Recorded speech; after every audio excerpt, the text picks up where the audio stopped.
작은 서점.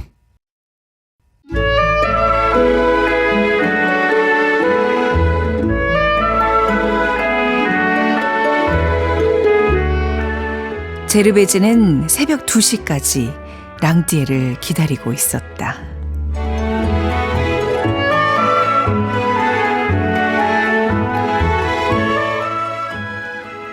오늘 소개되는 책 가운데 프랑스 작가 에밀 졸라의 목로 주점 첫 문장으로 작은 서점 문을 열어봤습니다. 안녕하세요. 아나운서 최현정입니다.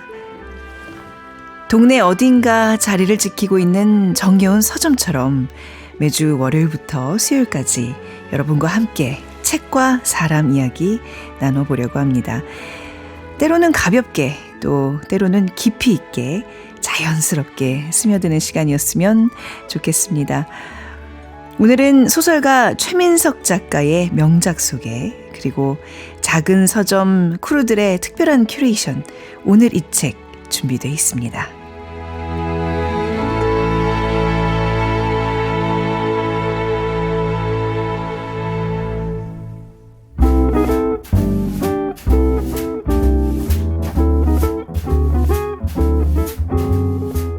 책을 사랑하는 사람들의 라디오 북클럽 작은 서점.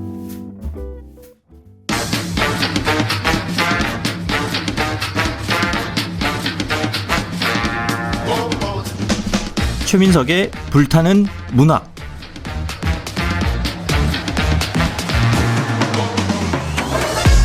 우리 마음을 저미는 명작.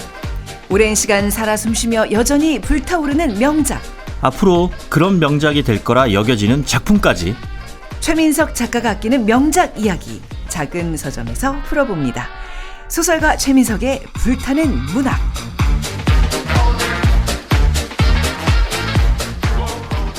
최민석의 불타는 문학, 소설가 최민석 작가님 모셨습니다. 어서 오세요. 네, 안녕하세요. 네, 그 시작을 같이 이렇게 저희가 처음 호흡을 맞춰봤는데 네.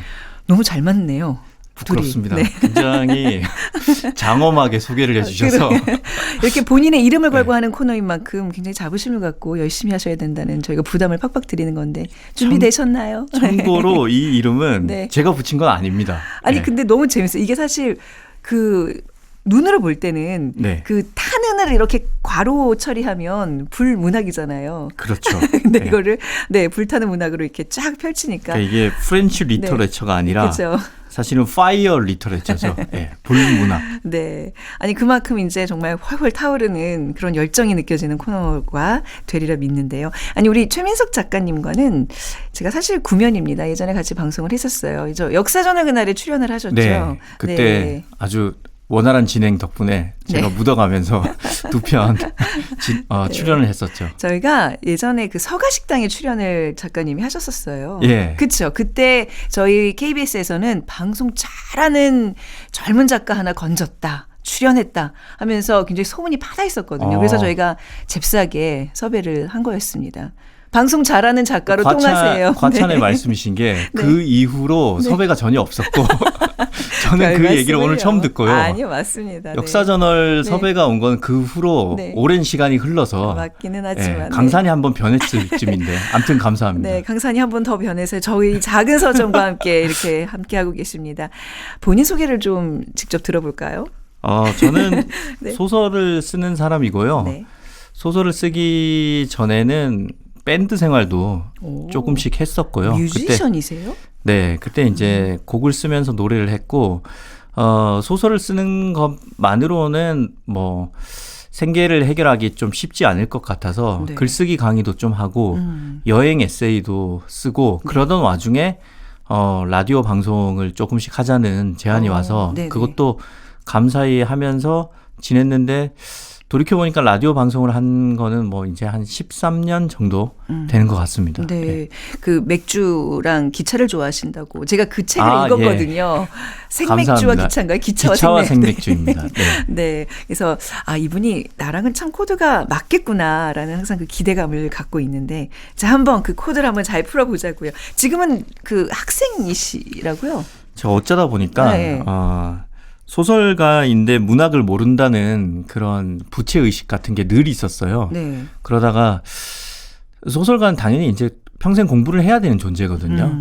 공부를 하지 않으면 모르는 삶에 대해서 쓸 수 없으니까. 네. 그래서 뭐 이런저런 독학을 하다가 어느 날 뒤돌아보니까 제 소설의 부족함이 우아함인 것 같더라고요. 아, 우아함을 추구하셨었어요. 네. 추구를 못했죠. 아, 그러니까 우아하지 않아서 우아한 게 뭘까 보니까 불문학이 프랑스 소설이 좀 우아한 것 같더라고요. 그래서 프랑스 소설을 좀 공부해 보려고 다시 불문학과 학생이 됐습니다. 아, 그래서 지금 이게 이렇게 탄생이 된 거군요. 맞습니다. 불타는 그렇게 문학이. 연결이 된 겁니다. 불문학 지금 전공생으로서 그분 정말 우아하게 오늘 어떤 문학을 또 소개해 주실 건지 궁금해요. 오늘 첫 회는 에밀 졸라의 아소무아르라는 소설인데요. 이게 예전에는 목노주점이라는 제목으로 번역이 돼서 네. 많이 알려져 있었습니다. 네. 아니 오늘 그 목노주점 저희 작은 서점에서 이제 첫 책으로 소개해 주신다 그래서 저도 꾸역꾸역 읽어봤습니다. 네. 그 말이 무슨 얘기인지 알겠죠. 정말 꾸역. 왜냐면 이게 2권짜리더라고요. 네. 그래서 중간에 좀 읽다가 이북으로 바로 건너가서 듣기와 이렇게 네. 동시에 하면서 굉장히 빠른 속도로 한번 싹 완독을 한 오랜만에 읽은 고전이었는데 진짜 재밌어요. 아니 저는 다행이네요. 이 시간이 너무 네. 기대가 돼요. 어떤 말씀 해주실지. 꾸역꾸역 읽으셨다 그래서 조마조마했는데. 아니에요. 근데 아무튼 그 스토리는 굉장히 웃겨요. 뭐 약간 불만도 있지만. 근데 우선 우리 에밀 졸라가 어떤 작가인지 좀 만나볼까요? 이 사람 굉장히 우리가 예전에 그 상식 공부할 때 많이 접했던 사람이거든요. 그렇죠. 네. 자연주의 소설의 네. 대가다. 뭐 그런 식으로 이제 소개가 됐는데 일단 1840년에 파리에서 태어났습니다. 파리지앵입니다. 네. 그런데 어린 시절에 물 좋고 그림 좋은 그 액상프로방스 이 동네로 이사를 가죠. 네. 그러다가 7살에 아버지를 여의고 극심한 생활고에 빠집니다.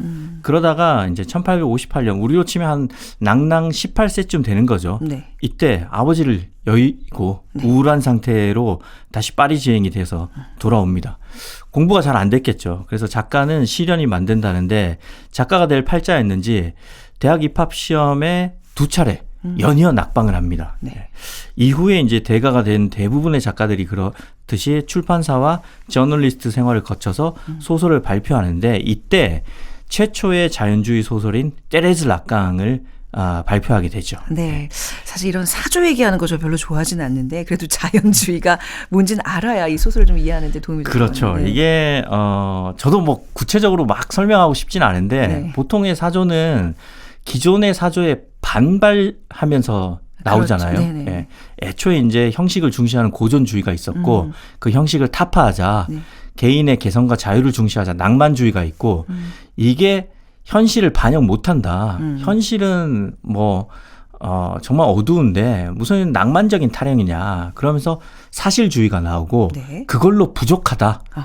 마치 자연과학자가 네. 현미경으로 관찰을 하듯이 네. 우리는 좀 더 면밀하게 현실을 옮겨야 된다.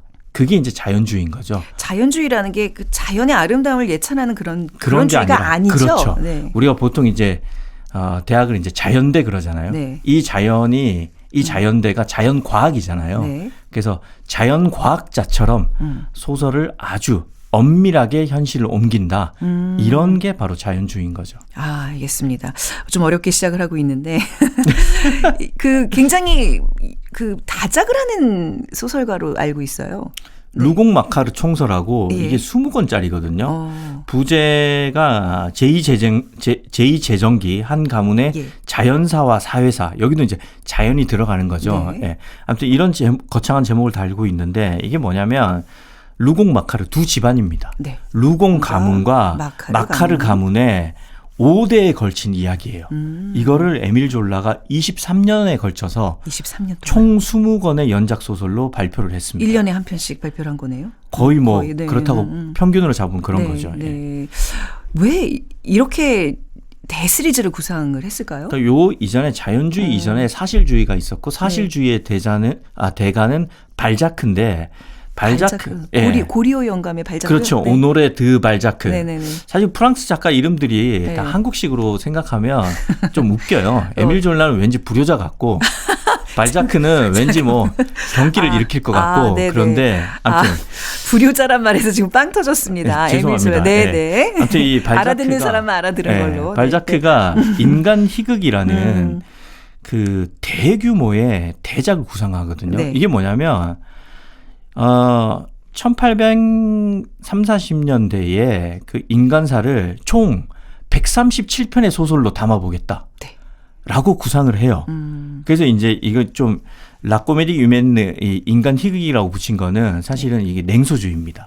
프랑스 사람들은 냉소주의가 되게 심하거든요. 네. 그래서 이제 사실은 비극이기도 한데 이걸 이제 약간 희극이다 이렇게 덧붙인 거고 이걸 실제로 발자크가 대단한 야심가인 게 한 90편 정도 썼어요. 네. 살아있는 동안. 등장인물만 해도 2,000명입니다. 네. 다 못 쓰고 죽었죠. 그래서 이거를 후배 작가인 에밀 졸라가 보면서 저렇게 큰 계획은 불가능하니까 나는 한 20편 정도 써보자 예. 라고 생각을 하고 루공 마카르 총소를 쓴 거고 실제로 에밀 졸라는 완성을 했죠. 아, 그랬군요. 그 루공 마카르 총서에 그러면 아소모아르 이 목로주점이 포함된 건가요? 그렇습니다. 포함된 작품입니다. 네. 이 작품으로 에밀 졸라가 베스트셀러 작가가 돼서 집도 사고 그 집에서 후배 문인들이 모여서 막 네. 자연주의 소설은 뭐 이런 식으로 뭐 어떻게 써야 된다 얘기하다가 네. 자연주의 대가로 명실상부하게 인정을 받게 된 거죠. 그럼 이제 우리 최민석 작가의 그 입담으로 한번 줄거리를 좀 들어볼까요? 네, 뭐 네. 입담은 없지만 아무튼 소개를 하겠습니다. 예. 주인공은 제르베즈라는 여성입니다. 네. 이 제르베즈는 10대 때 부모의 반대를 무릅쓰고 랑티에라는 약간 한량 같은 남자를 만나서 살림을 차렸습니다. 근데 이 한량이라고 있잖아요. 남편 랑티에가 다른 여자와 눈이 맞아서 네. 도망을 가버립니다. 도망가요. 예. 아이 둘이 있는데. 그러니까 19세기 파리 변두리의 삶이 우리 과거의 삶과 네. 별반 다를 게 없죠. 막 80년대 KBS 1일 드라마 보면 네, 네. 흔히 나오는 장면인 거죠. 예. 아무튼 네. 이 주인공 제르베즈는 그 굉장히 많은 사람들이 그 수군거리는 것의 대상이 되는데 그러다가 또 이 얘기를 들어요. 네. 빨래터에 갔는데 비르지니라는 꺽다리 여성이 네. 막 이제 막 수군거리는 겁니다. 그래서 대판 싸움을 벌립니다. 네. 예, 대판 싸움을 벌이고 뭐 머리는 막 닭 끼고 뭐 예. 이 비참한 가운데 그나마 유일한 낙이라고 삼을 것은 이 싸움에서 이겼다는 것뿐입니다. 네, 대승을 거두죠. 네, 대승을 네. 거둡니다. 아무튼 이게 이제 소설의 초반부인데 소설은 이렇게 이제 일종의 활극을 보여주면서 네. 이야기가 어떤 장르로 전개될지 종잡을 수 없게 만들어요. 네. 제가 이렇게 말씀드린 이유는 이제 소설은 곧 로맨스 장르로 바뀌기 때문입니다. 그 얘기는 이제 이 주인공에게 다른 남자가 나타난다. 그렇죠. 네. 아이들을 홀로 키우고 있는 제르베즈이면서 동시에 어릴 적에 가난해서 소아마비를 앓아서 다리가 좀 불편해서 절기는 하지만 네. 굉장히 아름다운 그런가 외모를 봐요. 갖고 있는 네네. 여성입니다. 그래서 이 여성에게 동네의 함석공인 그 지붕을 고치는 사람인 네. 쿠포가 다가옵니다. 네. 그 장소가 어디냐? 이 소설의 제목인 바로 아소모아르라는 네. 목로주점으로 번역된 네. 그 선술집입니다. 여기서 작업을 걸죠. 네. 같이 살자. 다짜고짜 같이 살자 이러죠. 당연히 이제 제르베즈는 상심에 빠져서 쿠포를 거부하죠. 그런데 10번 찍어 안 넘어가는 이 나무 없다는 한국 속담이 네. 한국에만 유용한 게 아니라는 사실을 증명이라도 하려는 요량인지 결국 제르베즈는 쿠포의 청혼을 수락합니다. 네. 그리고 이제는 소설 초반부의 추락과는 완전히 대비되는 성공 가도를 달리죠. 네. 원래는 세탁소에서 일꾼으로 일했었는데 이 제르베즈가 요즘 말로 정말 영끌을 해서 세탁소를 차린 거죠. 맞아요. 네. 제1금융권에서 대출을 받았느냐고요? 그럴 리가요. 네. 가진 것도 없고 신용도 좋을 리 없는 그녀에게 제1금융은커녕 네. 제2금융도 손을 내밀지 않습니다. 하지만 네. 우리의 작가 에밀 졸라는 네. 이 제르베즈가 미모의 소유자라고 묘사를 했잖아요. 네. 그렇기 때문에 그녀의 결혼 사실을 안타깝게 여길 만한 새로운 남자를 등장시킵니다. 아, 오해 마십시오. 네. 이 남자의 이름이 구제이기 때문에 왠지 네. 이혼남일 것 같지만 네. 결혼을 한 번도 하지 않은 결혼을 하면 네. 새 신랑이 될 수 있는 엄연한 청각. 네. 그러나 이름은 네. 구제입니다. 네, 네. 알겠습니다. 네. 이 구제가 빌려준 돈으로 제르베즈는 새 가정도 꾸리고 네. 세탁소 사장이 되어서 승승장구하게 되죠. 남편은 있는데 지금 또 다른 남자가 등장을 한 거예요. 지금 네. 남자 3명 나온 그쵸. 거예요. 도망간 전 남편 남자. 랑티에 네. 그리고 결혼한 지금 현재 남자, 남편 쿠포. 돈 그리고 물려준 남자 구제. 짝사랑하는 구제. 네. 예. 이렇게 이제 남자가 3명 등장하고 이 와중에 네. 예전에 그 자기랑 싸움을 벌였던 그 비르지니 있잖아요. 네. 비르지니가 마치 그 제르베즈한테 복수를 당하겠다는 듯이 예. 세탁소로 취직을 합니다. 그러니까 그것도 참 이제 제르베즈는 뭐 승승장구죠, 정말. 예. 다 가진 거죠. 예, 지금. 옛날에 네. 싸웠던 사람도 직원으로 부리고 뭐 세탁소도 이 와중에 잘 됩니다. 네. 그런데 이때 대전환이 일어납니다. 옛날에 도망갔던 전 남편 랑티에 이 사람이 갑자기 마을로 돌아오는 거예요. 네. 깜짝 놀랄 만한 일인데 근데 여기서 놀라면 안 됩니다. 이 랑티에가 돌아왔는데 랑티에가 예전에는 없던 매너를 어디서 습득을 해왔고 네. 예전에는 좋지 않았던 구변까지 늘었습니다. 네. 뭐 말만 하면 청산유수라서 사람들이 주변에 꼬여요. 네. 그러면서 어찌된 영문인지 현재 남편인 쿠포까지도 이 랑티에와 친구를 먹습니다. 그러니까 진짜 현재 남편과 그 전에 살았던 남자가 지금 친구가 되는 아슬아슬한 거죠. 상황이 네. 펼쳐집니다. 네. 가수 그 이승환 씨가 유명한 네. 노래를 불렀잖아요. 왜 슬픈 예감은 틀린 적이 없나. 저도 이 부분에서 뭔가 불안감이 확 엄습해 오더라고요. 그렇죠. 네. 이 랑티에가 그 쿠포한테 제안을 합니다. 네. 내가 요즘 그 기거할 데가 없는데 그 집에 방 남으면 하숙 좀 치지 않겠느냐. 네, 네, 네. 근데 그 현재 남편 쿠포가 네. 전 남편 랑티에를 너무 그 좋은 친구로 여긴 나머지 뭐 못할 것 어딨냐. 네. 오히려 받아들이면 내가 대인배로 마을에 소문이 나겠지 하면서 하숙생으로 받아들입니다. 네. 그리고 운명은 장난처럼 이 지붕을 고치는 그 함석공 쿠포가 지붕에서 떨어지게 만들죠. 네. 그리고 다리를 다치면서 일을 못하면서 원래는 술을 마시지 않았던 쿠포가 네. 술을 입에 댑니다. 그러니까 그전에는 네. 약한 술만 마셨는데 이제 독주를 마셔요. 네, 네. 그러면서 쿠포의 몰락이 시작되는 거기서 거죠. 표현을 증류주를 마시기 시작했다 이렇게 표현을 하더라고요. 그렇죠. 네, 네, 네. 이 그 아소무아르라는 그 선술집에 있는 그 증류 기계 이게 굉장히 인간을 파멸시키는 괴물처럼 묘사가 되거든요. 네, 네. 그래서 독주를 입에 대면서 쿠포는 점차 나태해지고 네.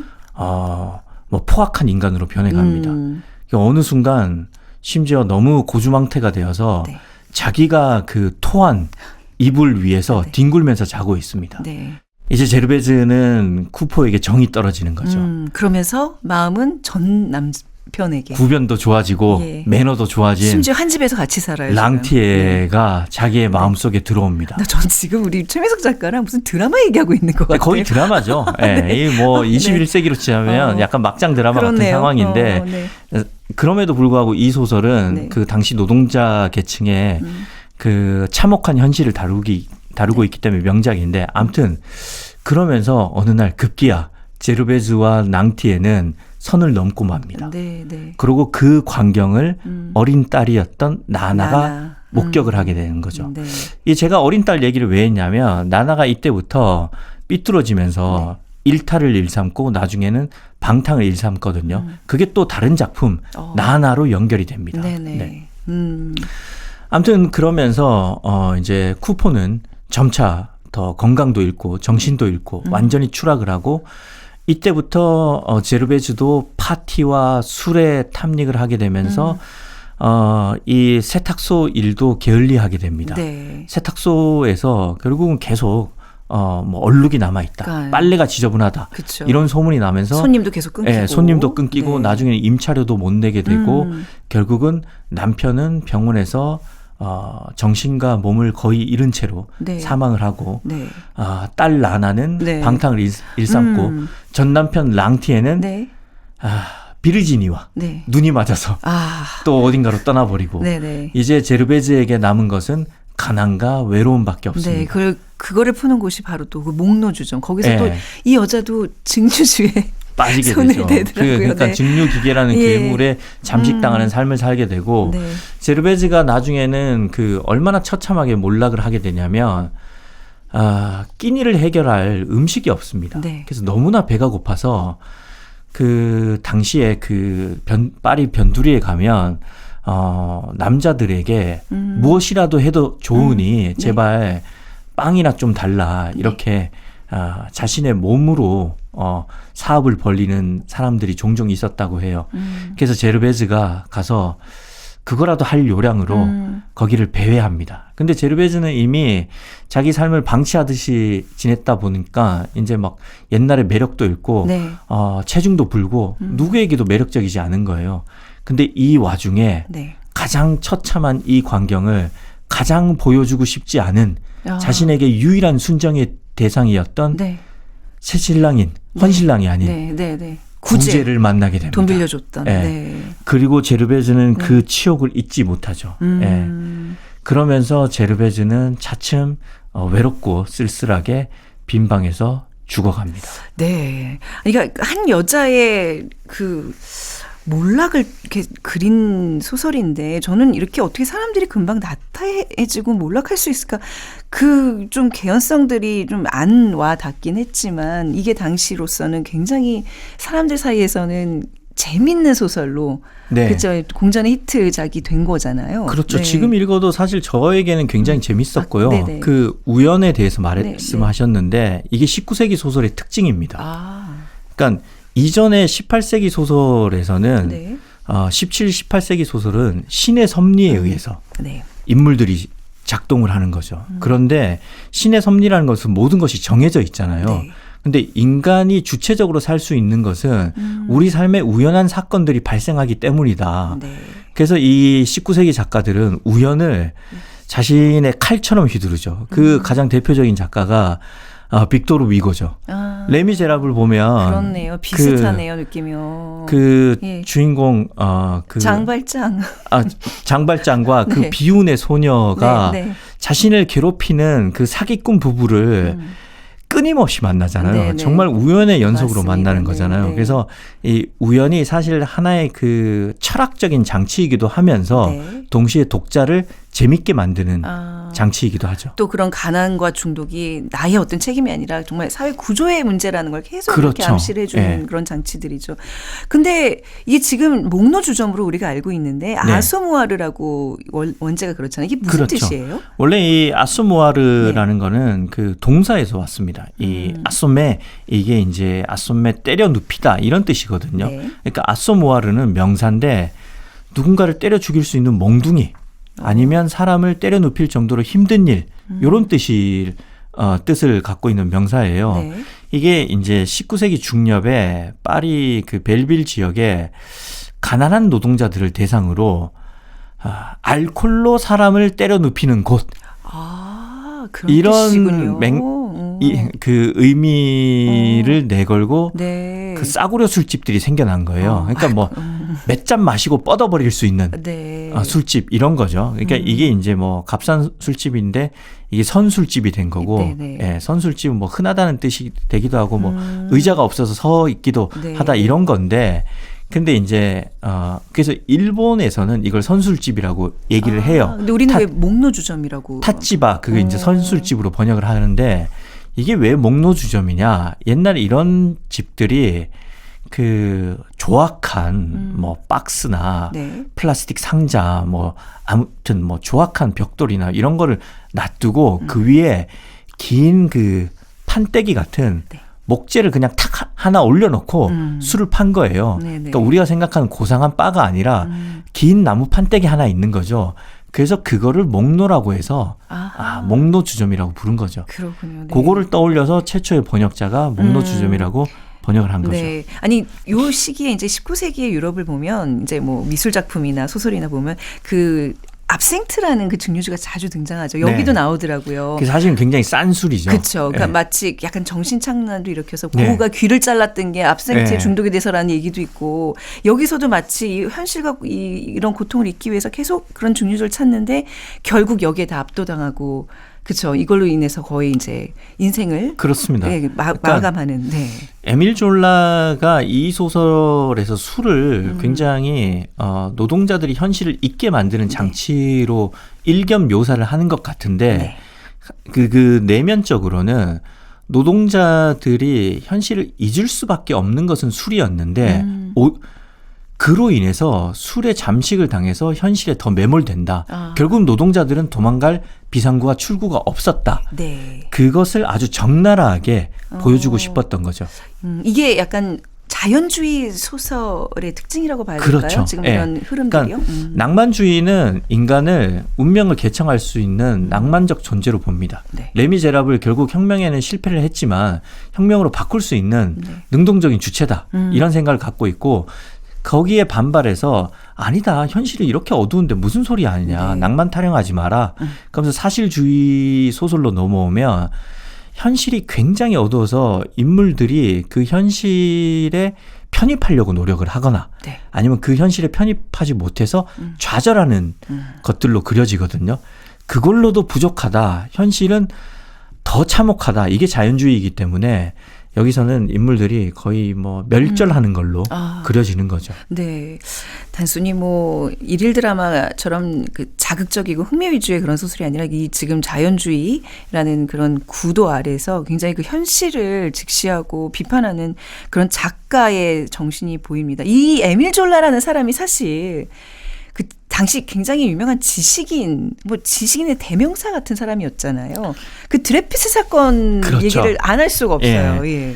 이 프랑스 육군인데 드레피스 대위가 독일군의 간첩이다고 고소를 당해서 종신형을 받습니다. 네. 근데 이 종신형을 받은 이유가 사실은 이 사람이 유대인이었거든요. 네. 그러니까 사회에 유대주의 이런 사회적인 혐오가 작동을 했다는 거죠. 그래서 이 사건 때문에 정치 진영으로 인해서 프랑스가 한 12년 동안 완전히 양분이 돼버립니다. 네. 나중에 에밀 졸라가 이 사람의 무죄를 주장하면서 재심을 해야 된다. 그렇게 설파하는 네. 자큐즈, 네. 나는 고발한다. 라는 글을 언론에 싣죠. 그래서 결국은 드레피스가 재심을 통해서 무죄를 받게 되고 네. 이것이 훗날 프랑스의 그 행동하는 지식인, 네. 실천하는 지식인의 전통으로 자리 잡게 됩니다. 그거는 이제 불어로 이제 앙가주망이라고 하는데 앙가주망. 앙가주망이 그 철자를 보면 영어로 인게이지먼트랑 네. 거의 비슷하거든요. 예. 그러니까 현실에 관여한다는 네네. 거죠. 그래서 훗날에 이제 뭐 사르트르, 네. 미셸 푸코 이런 사람들이 막 현실에 동참을 해서 뭐 68 혁명도 일으키고 그러거든요.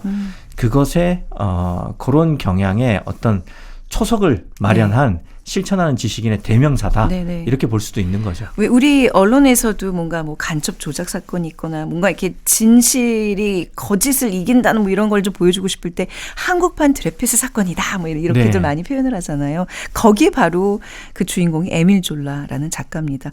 오늘 우리 최민석 작가와 우아함의 극치를 지금 달리는 코너를 진행하고 있습니다. 이게 네? 사조를 얘기하다 보니까 어쩔 수 없이 좀 그 학문적인 내용이라 저는 원래 이 코너를 굉장히 네. 캐주얼하게 네, 전혀 하고 싶었는데 캐주얼이 아니라 굉장히 지식 넘치고 좀 다음부터는 아주 마음이 지금 벅차오를 정도로 아니, 농담과 뿌듯합니다. 개그가 그 난무하는 네. 캐주얼한 코너로 좀 준비를 해오겠습니다. 아닙니다. 아유, 저 너무 좋은데요. 제가 원래 이런 거 좋아해요. 네, 절대 그러시군요. 가벼운 사람이 아닙니다. 네.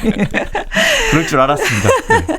다음에는 어떤 소설 준비하실 거예요? 미리 좀 말씀해 주시면 저희 다 같이 좀 읽고 이렇게 얘기하면 더 좋을 것 같아요. 다음에 아직 정하지 않았는데요. 정해 이 주시죠. 네. 약칭 불문학이라고 해서 예, 예. 프랑스 소설만 다루는 건 절대로 아니고요. 아, 네. 불타는 문학이잖아요. 네. 예, 여러분의 그 문학적 열정을 불태울 수 있는 그 어떤 작품이라도 네. 대상이 되기 때문에 일단 저를 불사르면서 한번 찾아보겠습니다. 미리 좀 정해지면 저희가 뭐 게시판이라도 좀 이렇게 이용해서 올릴 테니까 네. 좀 미리 좀 꾸역꾸역 읽어. 그래서 이 방송 함께 하시면 더 재밌을 것 같아요. 알겠습니다. 빨리 연락을 드리겠습니다. 네. 자, 최민석의 불타는 문학. 오늘 소개한 책은 프랑스 작가 에밀 졸라의 목로 주점이었습니다. 앞으로도 좀 뜨거운 작품들 기대하겠습니다. 지금까지 소설가 최민석 작가였습니다. 고맙습니다. 파이어 고맙습니다.